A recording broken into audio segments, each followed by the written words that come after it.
US President Joe Biden says he's considering a request from Australia to end the decade-long push to prosecute WikiLeaks founder Julian Assange. The US wants to extradite the 52-year-old from the UK on criminal charges over publishing a trove of American classified documents. Our US correspondent Kate Fisher has more.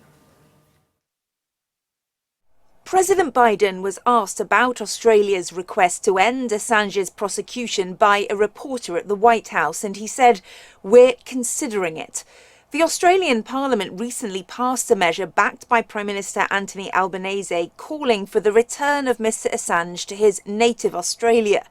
Julian Assange was indicted on 17 charges of espionage and 1 charge of computer misuse over the release of confidential US military records and diplomatic messages relating to the wars in Afghanistan and Iraq.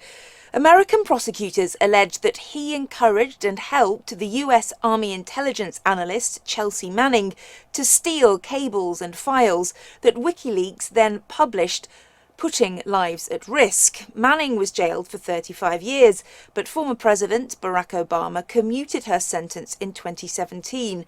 The US Department of Justice called the leaks one of the largest compromises of classified information in the history of the United States.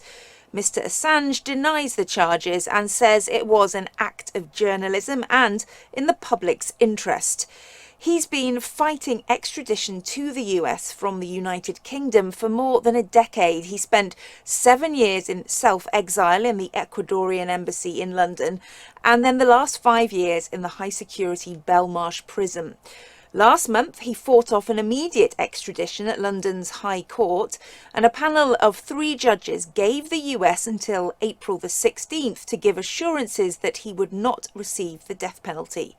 Kate Fisher, SABC News, Washington.